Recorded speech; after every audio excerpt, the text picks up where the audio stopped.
नमस्कार दोस्तों, आज आपका एक बार फिर से स्वागत है हमारे YouTube चैनल पर। ऐसी ही और जानकारी प्राप्त करने के लिए हमारे चैनल को सब्सक्राइब करते रहिएगा।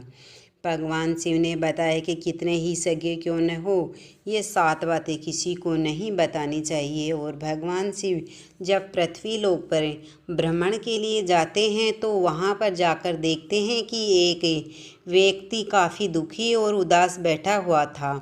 तब माता पार्वती भगवान शिव से पूछती है, हे स्वामी, वह व्यक्ति उदास होकर क्यों बैठा हुआ है?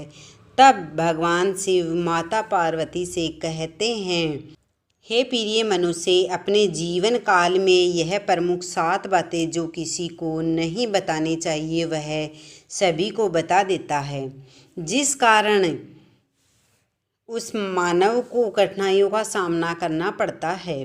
तब माता पार्वती पूछती है, हे स्वामी, वह कौन सी 7 बातें हैं? कृपा आप मुझे बताइए। तब भगवान शिव कहते हैं, हे प्रिय, इसे ध्यान से सुनो। मैं आपको उस व्यक्ति के बारे में बताने जा रहा हूँ। फिर भगवान शिव कहते हैं, पता है, धीरे बोलो, कोई सुन न ले। ये बात हम सबके कानों में भी होगी और अक्सर मनुष्य के मुंह से भी निकलती रहती है। लेकिन सोचने की बात यह है कि यह वाक्य कब कब हमारे मुंह से निकलता है और कब कब हमारे कानों में पड़ता है, क्योंकि ऐसे कम ही गुप्त राज होते हैं जो मनुष्य एक दूसरे के कानों में पड़ने नहीं देता। अक्सर परिवार में अशांति का कारण मनुष्य स्वयं ही होता है। भगवान शिव कहते हैं, इस बात को देख पाए भले ना देख पाए। यह असल में सत्य है, क्योंकि जाने अनजाने में मूर्खतावश मनुष्य खुद ही अपनी बातें दूसरों को बता देता है जो हमें कभी नहीं बतानी चाहिए। और वही बातें जो जाने अनजाने में हम किसी दूसरों के सामने बता देते हैं, वही दुख का कारण बन जाता है, वही झगड़े का कारण बन जाता है। और फिर बाद में पछतावा होता है कि यह बातें किसी को नहीं बतानी चाहिए थी, मेरी ही गलती थी, मैंने ही जाने अनजाने में यह बातें किसी को बता दी। यह जो 7 बातें हैं जो आपको किसी को नहीं बतानी है, क्योंकि नहीं बतानी, इसके पीछे का तर्क भी मैं आपको बता दूंगा। आज मैं तुम्हें 7 बातें बताने जा रहा हूँ जो भूल कर भी किसी को मत बताना। इन बातों का अनुसरण करना। पहली बात जो किसी को नहीं बतानी चाहिए वह है अपनी मजबूरी। मजबूरी का दिखावा करके दूसरों का दया पात्र बनकर उनकी सहायता लेने की गलती कभी मत करना। हो सकता है कि आज वह तुम्हारी मजबूरी देखकर तुम्हारी सहायता कर दे, लेकिन कल वह तुम्हारा फ़ायदा उठाने से भी नहीं चूकेगा। और अगर फ़ायदा भी नहीं उठाएगा तो दूसरों के सामने तुम्हारा मजाक बनने में वह आदमी कभी नहीं चूकेगा। इसलिए कभी भी अपनी मजबूरी का दिखावा मत करो। अगर आपके घर में 2 रोटी है या सूखी रोटी है, वही खाकर सो जाओ, लेकिन दूसरों को इसके बारे में भनक भी नहीं लगनी चाहिए। ज़रा आप खुद सोचो, मजबूरी बताने का क्या फ़ायदा?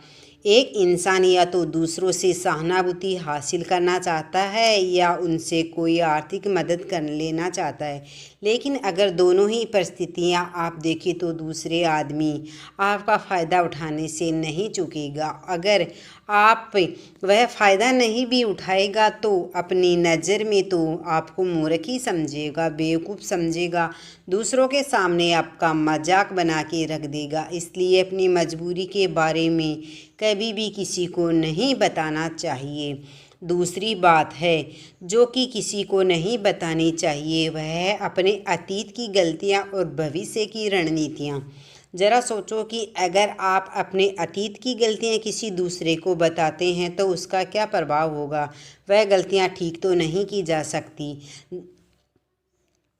उन्हें बताने का क्या प्रयोजन रहता है? आप अपने अंधेरे पक्ष को खुद ही दुनिया के सामने बता रहे हो, खुद अपनी गलतियां दूसरे के सामने बता रहे हो। इससे उस आदमी की नज़र में आपका चरित्र घट जाएगा और वह हमेशा आपको उसी नज़रिए से देखेगा। इसलिए किसी को भी अपनी नज़र में अपना चरित्र गठित मत होने दो और ज़रा सोचो कि आप व्यर्थ में ही अपने भविष्य की रणनीतियाँ दूसरों के सामने बता रहे हो। जो लोग आपके काम का हिस्सा ही नहीं है, उनके सामने अपने भविष्य की रणनीतियाँ बताने का क्या फ़ायदा।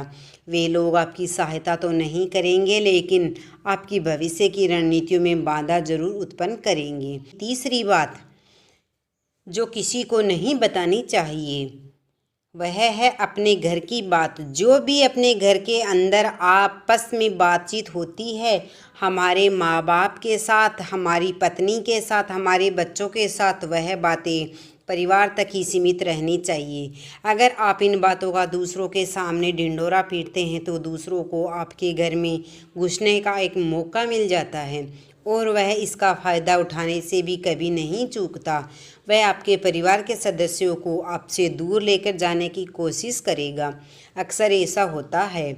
हम समाज में देखते हैं कि हम अपने घर के झगड़ों को कम करने के लिए अपने पड़ोसियों, दूसरे सगे संबंधियों को बता देते हैं, लेकिन इससे आपको सहायता कभी नहीं मिलेगी, बल्कि आपके घर में लड़ाई झगड़े और बढ़ जाएंगे।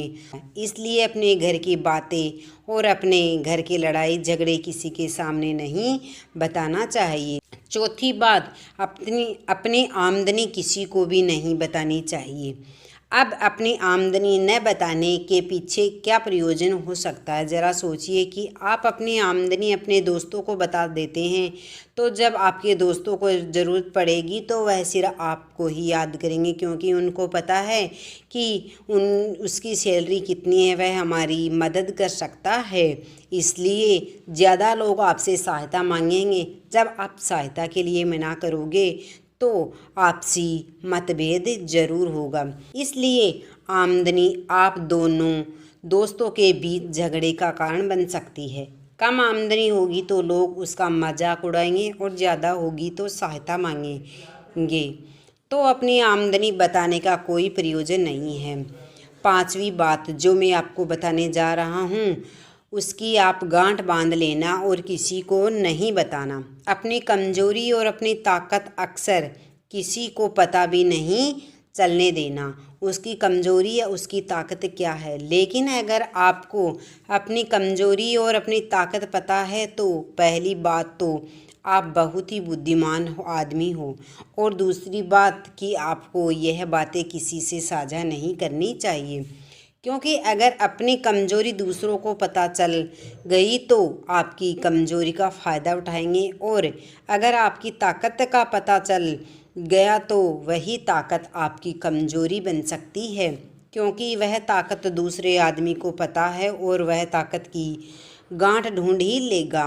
अपनी कमजोरी और अपनी ताकत अपनी पत्नी और अपने पति को भी नहीं बतानी चाहिए, क्योंकि इसके बाद आपको घर में हमेशा दुख से रहना पड़ेगा। अगली बात छठी जो किसी को नहीं बतानी चाहिए वह है अपने मित्र और अपने शत्रु। आप अपने मित्रों के बारे में अगर दूसरे लोगों को बताएंगे तो वह आपके मित्रों के साथ अपनी घनिष्ठता बनाकर आपको धोखा दिलवा दे सकता है।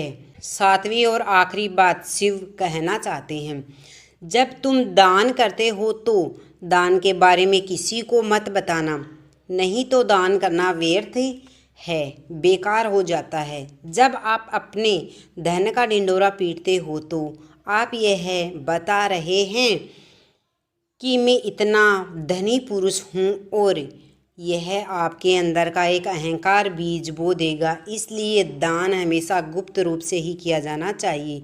जितना गुप्त दान करोगे उतना ही बहुत ही अच्छा रहेगा, उतना ही फलदायक होगा।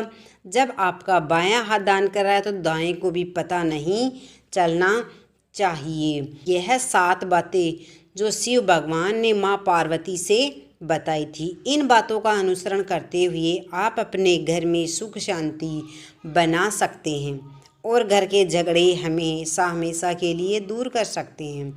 आप इन बातों के बारे में अपने विवेक से सोचेंगे तो आपको यह सच मालूम पड़ेगी।